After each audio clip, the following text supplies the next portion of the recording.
지한이 엄마 이런 식으로 하면 나 지한이 엄마 좋아할 수 없어. 마치 나 이제 너 버릴 거야. 그럼 너 이 동네에서 평판 다 잃어. 뭐 이런 듯한 협박성? 그래서 나 뭐라고 했는지 아니? 뭐랬는데?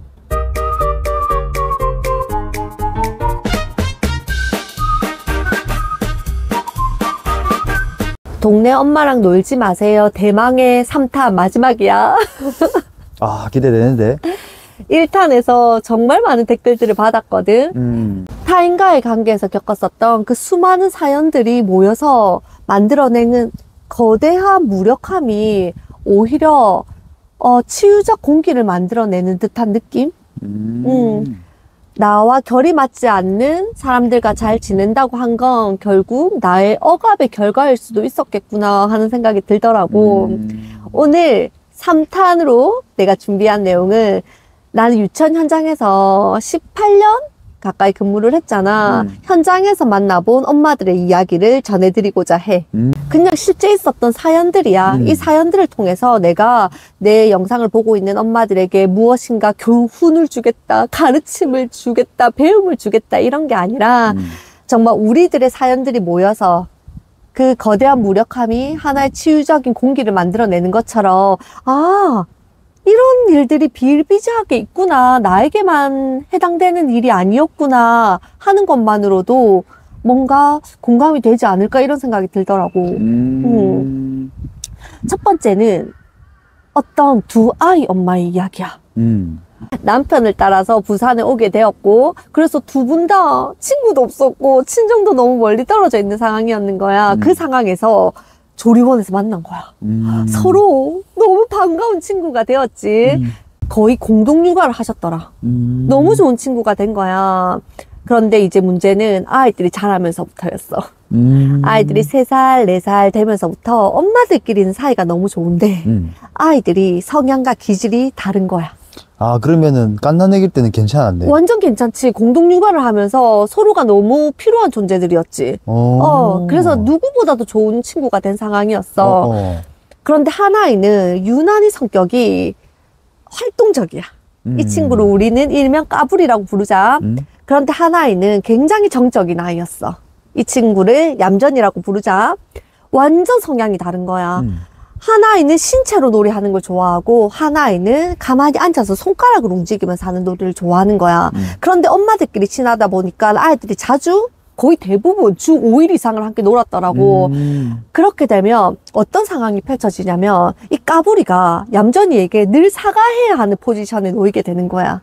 엄마 역시도 어떻게 하냐면 미안해 이모가 사과할게 빨리 친구에게 미안하다고 말해 이런 일들이 계속 반복이 된 거야. 그런데 난 이 두 아이를 우리 원에서 모두 다 만나보았는데 아이들 둘을 떼어놓고 보면 둘 다 너무 괜찮은 아이들이야. 그런데 서로 성향이 맞지 않은데 엄마들이 주 5일 거의 대부분의 시간을 함께 놀이를 하다 보니까 한 명이 계속 가해자가 되고 한 명이 계속 피해자가 되는 상황이 만들어지더라고.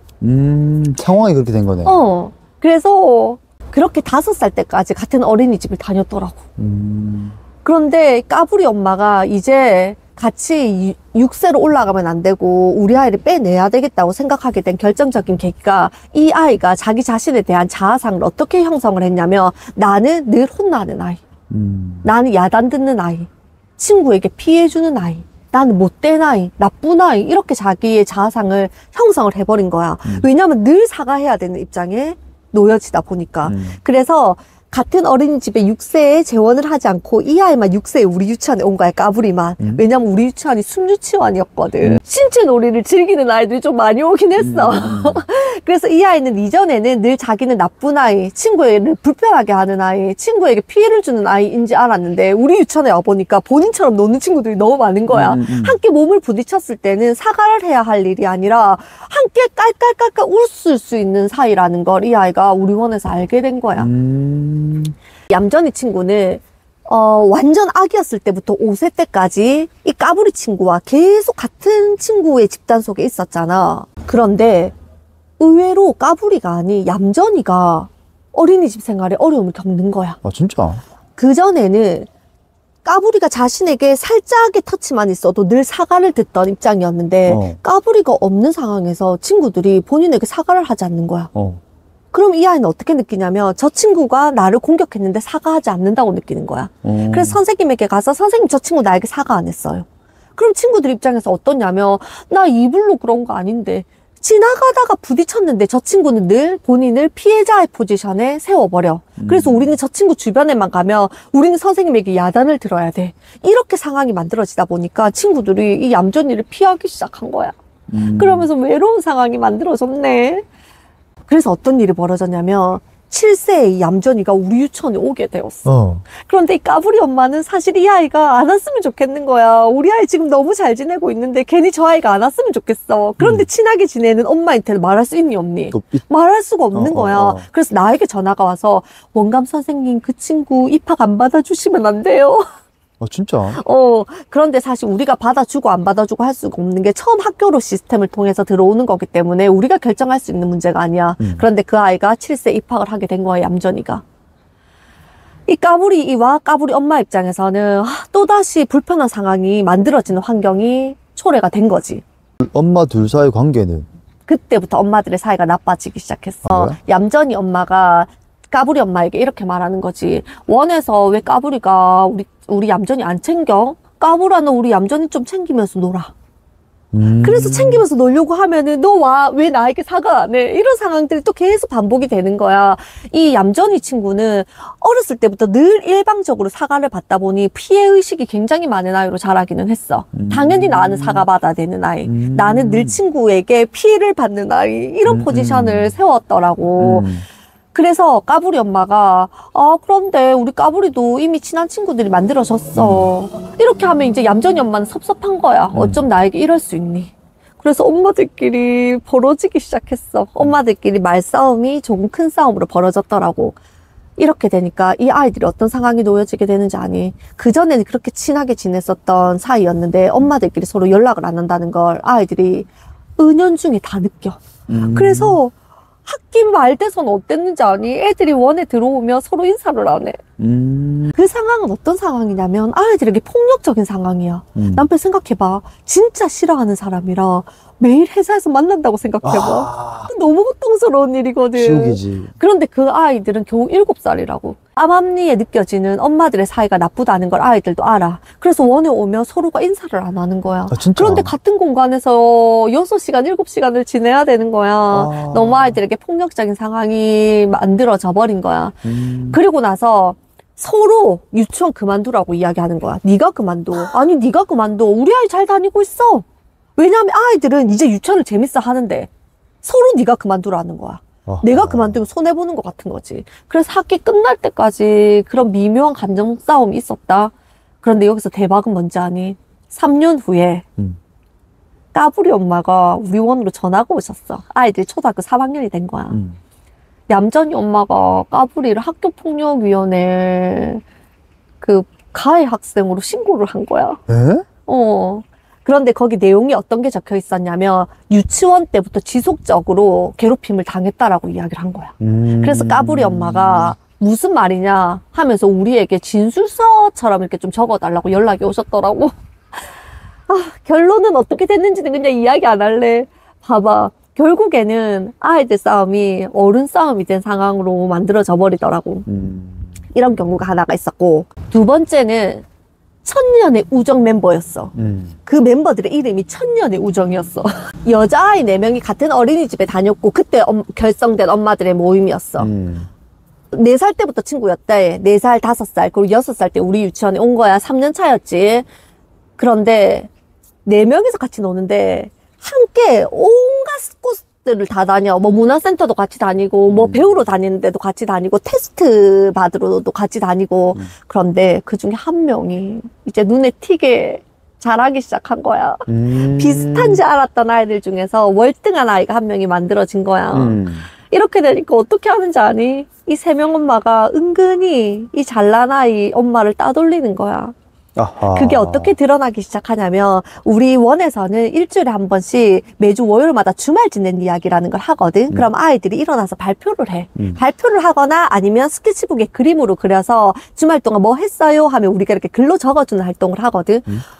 4명이 분명히 친했는데 3명이서 같이 놀러 갔었던 거를 발표하기 시작하는 거야. 아, 누구랑 우리 3명이서 무슨 놀이공원에 갔어요. 뭐 키즈 카페를 갔어요. 그러면 이 아이가 아니 모르니. 알지. 예전에는 4명이서 같이 다녔는데 이 3명만 주말을 함께 보냈다는 걸 이 아이가 감각적으로 느끼잖아. 그래서 엄마에게 이야기를 하겠지. 이 엄마도 느끼겠지. 아, 나에게는 연락 없었는데. 이러면서 3명의 엄마가 이 잘난 아이를 은근히 따돌리는 거야. 이 엄마만 놔두고 그룹 카톡을 팠나 봐. 그래서 이 엄마가 결국엔 어떻게 하는지 아니? 어떻게? 그만두셨어. 그만두시던 날 이제 퇴원서 쓰러 오셔서 정말 강물처럼 우시더라. 너무 힘드셨대. 나도 들으면서 너무 마음이 아프더라고. 그러면서 다른 원으로 옮기셨어. 그때부터 이 3명은 사이좋게 지냈을까? 아니. 그 다음으로 잘난 아이가 발생이 되잖아. 그러니까 이제 또 이 2명 엄마가 또 다음 잘난 아이를 은근히 따돌리는 거야. 둘이서 놀러 다니고 둘이서만 무엇을 하러 다니기 시작하는 거야. 그래서 이 엄마도 또 그만두셨어. 아하. 나 이때 정말 너무 힘들었다. 아, 그러고 나서 이 둘은 그냥 뭐 졸업할 때까지는 그냥 그렇게 지내더라고. 이런 경우가 있었어, 남편. 아이들이 뭘 보고 배우니? 엄마들이 은근히 아이들에게 하지 말라고 하는 행동을 엄마들이 하는 거야. 한 명을 따돌리는 거. 이거 굉장히 나쁜 거잖아. 또 3번째는 어떤 경우가 있었냐면 엄마가 여왕벌이야. 6명이 같은 어린이집 출신이었는데 여기는 남자 여자가 좀 섞여 있었어. 아이들이. 거기에 여왕벌 엄마가 있어. 경제적으로 제일 여유가 있는 엄마. 그래서 어디 모임 같은 거 가거나 간식 같은 거 살 때 내가 살게. 내가 낼게. 이렇게 하는 엄마. 모임의 주도를 이 엄마가 하기 시작하는 거야. 왜냐면 이 엄마 카드 꺼내니까. 아하. 뭐 나가면 자기가 다 쏘니까. 그래. 그랬는데 신기한 게 관찰되기 시작하더라. 뭐? 아이들에게서도 서열이 만들어지기 시작하는 거야. 와, 진짜? 여왕벌 엄마의 아이가 일명 이 6명 그룹의 대장이야. 어디까지 나누는지 아니? 어디까지? 가만히 들여다보면 아이들마다 신분이 다 있어, 남편. 여왕, 그리고 진골, 성골, 육두프, 그리고 약간 평민, 여기 제일 밑에 천민. 설마. 아, 진짜 엄마들끼리 서열이 은근히 눈에 보이거든? 그게 아이들 놀이 공간, 교실 안에 그대로 적용이 되더라고. 왜냐하면 아이들이 엄마의 모습을 보면서 배우잖아. 우리 이번에 이렇게 할 거지? 이렇게 하자. 이건 내가 낼게. 하며, 언니 고마워요. 누구 엄마 고마워. 에이, 정말 최고다.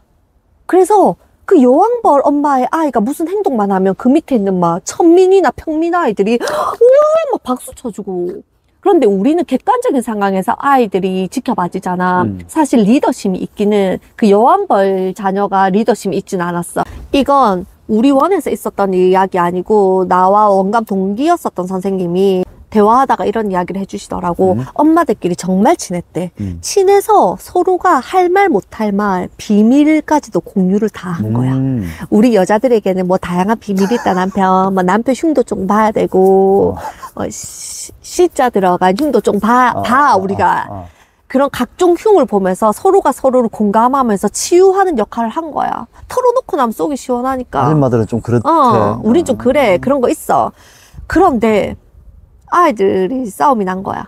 그래서 이 경우도 아이 싸움이 어른 싸움이 된 케이스. 그래서 엄마들끼리 분리수거장에서 둘이 붙었대.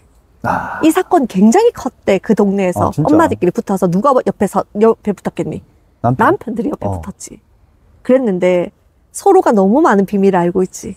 그래서 이 A 엄마가 B 엄마에게 너희 남편 그렇다고 했잖아. 너 그것 때문에 남편 흉 봤잖아. 그리고 너희 시어머니 그렇다고 했잖아. 너희 시댁 그렇다고 했잖아. 그러니까 약간 그 경계 넘어선 거야. 선 넘었네. 선 넘었지. 그래서 이 여자라고 가만히 있을까? 너만 내 비밀 아니? 나도 네 비밀 알아. 이렇게 하면서 옆에 사람들 구경하는 데서 이 남편의 치부를 건드린 거야. 우와. 그래서 어떻게 됐게? 머리카락 잡았대. 아하. 그 분리수거장 앞에서 머리카락 잡고 싸워가지고 경찰이 누가 신고해가지고 경찰이 아파트 단지 안으로 들어오는 사건도 있었대. 이거는 뭐냐면 너무 친하다는 이유만으로 동네 엄마들이랑 비밀을 많이 공유하잖아. 그런데 그 사이가 트어지는 순간 내가 했었던 그 비밀은 날카로운 칼날이 되어서 나를 겨누더라는 거야. 와. 그래서 아무리 친하게 지내도 어떤 적정선의 건강한 경계를 지켜야 되는 것을 내가 또 그 이야기를 듣고 배웠다는 거 아니겠니? 자, 또 네 번째는 어떤 엄마가 있냐면 나르 엄마들 있어. 나르가 뭔지 알아? 나르가 뭔데? 나르시시스트. 이런 나르 엄마들의 특징이 상대를 가스라이팅해. 나르시시즘하고 뭐 같은. 나르시시스트지. 이거에 대해서는 또 들어가면 너무 이야기가 길어지니까 그냥 이런 엄마들이 어떤 유형인지만 이야기를 할게. 이 엄마들의 특징은 처음에 굉장히 매력적이야. 그래서 상대에게 굉장히 친절하게 다가가. 이것 좀 써봐. 너무 좋다? 저 이거 안 주셔도 되는데. 아니야. 1+1이라서 샀어. 하면서 쓰라고 줘. 그리고, 내가 아이들 데리고 오늘 간식 먹일게. 걱정하지 마. 남편이랑 데이트하고 와. 이런 식으로 너무 친절하게 다가온다. 그래서 우리로 하여금 저 사람은 대단한 사람, 매력적인 사람, 친절한 사람, 좋은 사람이라고 하는 인상을 만들게 해. 그래서 본인의 지배력 안에 들어왔다고 생각하는 순간 우리를 지배해. 헐? 나 예전에 나를 가스라이팅 하려고 하던 어떤 동네 언니를 한 명 본 적이 있거든. 내가 부모 교육에 관심을 많이 가지고 이쪽 일을 하기 위해서 유치원을 그만뒀잖아. 나는 나의 자유의지로 그만둔 거야. 그런데 그 언니는 그렇게 생각하지 않나 봐. 내가 직업을 잃었다고 생각했나 봐. 나는 나에 대해서 자세히 이야기를 하지 않으니까 뭐라고 이야기했는지 아니? 뭐라고?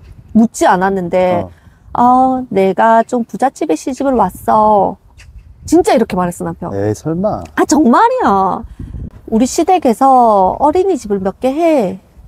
그래서 지한이 엄마, 내가 나중에 우리 시어머니 가시는 어린이집에 뭐 원장으로 꽂아줄 수도 있고 이렇게 말하는 거야. 진짜? 나 어이 상실. 어이 정말 없었음. 내가 굶어 죽는 한이 있어도 내가 그런 곳에 원장으로는 가지 않겠다라고 생각을 했거든.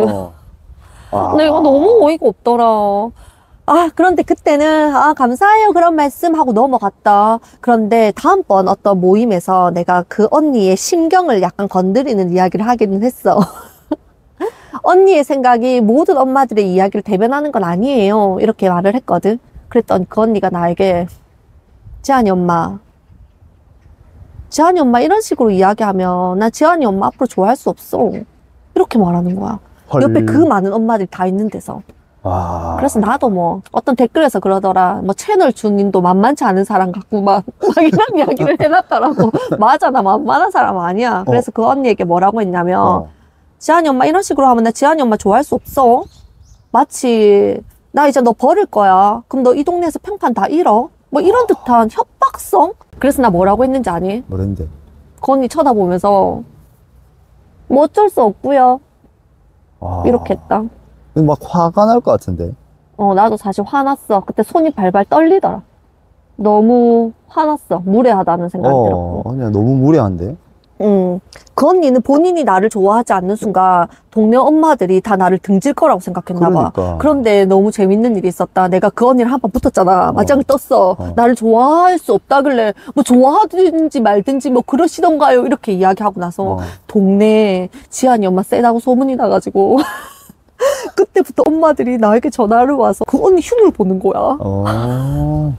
그러면서 지한이 엄마 그렇게 이야기하는데 너무 통쾌했다. 나는 왜 이전에 그렇게 이야기를 못했나. 막 그런 이야기들을 나에게 하더라고. 근데 사실 난 그런 이야기 듣는 것도 좀 약간 고되더라. 그러려고 한 건 아니잖아. 그래서 정말 그때부터 초등학교 1학년 2학기 때는 완전 동네 엄마들과의 관계를 내가 끄는 것 같긴 해. 내 아는 동생은 이런 일도 있었대. 그 언니가 너무 잘해줬대. 너는 어쩜 이렇게 아이를 잘 키우니? 나는 책을 100권을 읽어서야 알게 된 걸 너는 어쩜 이렇게 책을 읽지도 않고 잘하니? 그거 마치 내 아는 동생 책 안 읽는다는 거 약간 비난하듯이. 본인이 100권의 책을 읽고서야 알게 된 걸 너는 책을 읽지 않고도 어쩜 이렇게 잘 알게 되었니 하면서 막 육아 잘한다고 띄워주더래. 그런데 본인의 아이가 좀 공격적이래. 그래서 본인의 아이가 내 아는 동생의 아이를 공격할 때마다 그렇게 식빵을 사준대. 미안하다고. 식빵. 처음에 식빵을 받았을 때는 언니 이런 거 안 사주셔도 돼요 이렇게 했대. 근데 나중에는 마치 또 식빵만 이렇게 계속 던져주는 듯한 느낌. 이거 먹고 떨어져. 이거 먹고 우리의 용서해. 이런 느낌을 받았대. 그래서 내 아는 동생이 식빵만 보면은 막 식빵처럼 화가 난다면서 이렇게 이야기를 했거든. 그런데 하루는 이 내 아는 동생이 이 나르 언니의 아이를 공격하는 상황이 됐어. 그전에는 늘 일방적으로 맞고 식빵 받고 이제 이런 관계였는데 한번 이렇게 공격하는 상황이 됐어. 왜냐하면 이 집 아이가 이 동생 아이를 한 9번 먼저 시비를 걸었거든. 이렇게 하고 약 올리고. 흥미진진한데. 그래서 이 아이가 참다 한 대 때린 거야. 그래서 이 아이가 으악 하고 온 거야. 물었대. 너무 화가 나가서 물었겠지. 그랬는데 이 언니가 그때부터 자기 아이는 때렸는데 너희 애는 물었다는 거야. 어떻게 사람이 사람을 물 수 있니? 너 애를 대체 어떻게 키운 거니? 어떻게 아이가 사람을 물 수 있니? 이렇게 하면서 사실 인격적인 공격까지 들어오더라는 거야. 너 아이 이런 식으로 키우면 안 된다고. 본인 아이가 그 전에 한 대씩 때릴 때마다 식빵을 그렇게 던져주더니 우리 애가 9번 참다가 한 번 물었는데 그래 물론 문 거 잘못한 거지. 그런데 너의 양육 스타일이 사실 나도 예전부터 못마땅했다느니 너 그런 식으로 아이 키우면 안 된다느니 인격적인 모독이 들어오더라는 거야. 비난이 쏟아졌네. 그래서 이 동생이 한동안 굉장히 힘들어했었던 적이 있거든. 또 아는 동생 한 명이 또 그 동네에도 나를 엄마가 있는 거야. 이 엄마는 물량 공세를 계속 한 거야. 근데 하루는 아는 동생에게 전화가 와서 이렇게 하더래. 어린이집 원장 선생님한테 반찬 가지고 나 컴플레인 걸 건데 같이 해줄 거지? 같이 가줄 거지? 이러더래. 그래서 이 동생이 나는 괜찮은 것 같던데? 이랬더니 아니야. 아이들이 먹기에 너무 매운 음식이 많이 나와. 같이 갈 거지? 그래서 진짜 같이 갔대. 그래서 그 언니가 원장님한테 막 이야기할 동안 본인 옆에서 가만히 서 있는 역할만 했는데도 내가 여기 왜 서 있지? 그런데 그 언니가 그 전에 뭐 1+1도 많이 주고 간식도 많이 주고 이래서 거절할 수가 없었다고 하더라고. 근데 결정타가 그 언니네 집 아파트 바로 동 앞에는 초등학생들이 노는 놀이터였고 한 10m 정도쯤을 걸어가야지 영아들이 노는 놀이터인 거야. 그런데 이 언니가 관리사무소에 전화를 해서 우리 아이가 자기 집 바로 앞에 놀이터에서 노는데 초등학생들이 너무 위험하게 놀아서 우리 아이가 위험해 보인다. 그러니까 이 초등학생들이 여기 못 놀도록 해달라 이렇게 했는 거야. 말도 안 되는 소리잖아. 말도 안 되네. 자기가 10m 걸어가서 저기서 놀면 되잖아. 그래서 관리사무소 소장님이 아니 그럼 영아들이 노는 놀이터로 가세요 이렇게 이야기를 했대. 그랬더니 나르 언니가 우리 아이가 지금 이렇게 어린데 우리가 저 10m를 어떻게 걸어가냐고. 차라리 초등학생들의 놀이터를 저쪽으로 바꾸고 우리 아이들이 여기서 놀 수 있도록 초등학생들이 못 들어오게 해달라고 했다는 거야. 근데 놀이기구의 난이도가 다른데 그래. 말도 안 되는 소리를 하는 거지. 그래서 관리사무소에 따지러 가고 엄마들한테 동의서 얻을 건데 같이 하자 했대. 그래서 이 동생이 그때부터 이 가스라이팅 속에서 어떻게 빠져나가나 그러면서 또 힘든 시간을 보냈어. 오늘 나의 이야기는 여기까지야. 정말 다양한 사례들이 있지 남편. 너무 많네. 그런데 물론 어떤 7살 차이였는데 굉장히 친밀하고 깊은 우정을 나누는 두 엄마도 나는 본 적이 있어. 이들의 우정은 정말 깊고 오래 갈 거라는 생각을 했어. 아름다웠고. 그런데 확률적으로 사실 이런 확률보다 안 좋을 확률들이 더 많다는 거야. 내 영상을 보고 이런 질문을 하는 엄마들이 있더라. 그럼에도 불구하고 아이들끼리의 관계 속에 얽혀져 있으니까 그래도 이 엄마들과 잘 지낼 수 있는 방법은 없나요? 하는 질문. 그런데 사실 질문 자체가 잘못되었어. 내가 중심이 되는 질문으로 바꿔야 되는 거야. 어떻게 해야 돼? 저 엄마와 잘 지낼 수 있는 방법은 없을까요? 저 나를 왕따시키는 엄마랑 잘 지낼 수 있는 방법은 없을까요? 자기 아이를 계속 피해자로 만들어버려서 우리 아이를 가해자로 만드는 저 엄마와 잘 지낼 수 있는 방법은 없을까요? 우리 아이를 계속 신문제에 의해서 등급 매기고 있는 저 엄마랑 잘 지낼 수 있는 방법은 없을까요? 계속 나를 가스라이팅 하려고 하는 나를 같은 엄마랑 잘 지낼 수 있는 방법은 없을까요? 이것이 아니라 나를 중심으로 질문이 바뀌어야 된다고. 이런 상황에서 나를 잘 보호하려면 어떻게 해야 할까? 어떻게 하는 것이 나를 잘 지키는 것일까? 이렇게 질문 자체가 상대를 향한 것이 아니라 나를 향한 것으로 바꾸어야 한다고. 나를 잘 지킬 수 있는 방법은 무엇일까? 라는 질문으로 질문의 전환이 이루어져야 된다고. 와, 생각지도 못했다. 우리는 저 엄마랑 어떻게 하면 잘 지낼까를 생각하지만 그렇지. 그게 아니라 이렇게 힘 올리는 상황 속에서 나를 지킬 수 있는 방법은 무엇일까 하는 질문을 던져야 된다고. 내 마음이 어떤 대우를 받아야 하는지를 우리 구독자분들이 오늘 내 이야기를 통해서 한번 생각해보는 시간 가져보셨으면 좋겠어. 오늘의 다양한 사례들을 통해서는 내가 뭔가 이렇게 하세요 하는 미션을 드리겠다고 한 게 아니라 혹시 내가 이런 상황 속에 우리 아이가 들어가 있고 나도 휩쓸리고 있는 상황이라면 이제는 그 엄마를 맞출 것이 아니라 내 마음을 들여다볼 때다 하는 거 생각해 주셨으면 좋겠어. 아, 진짜 중요한 이야기다.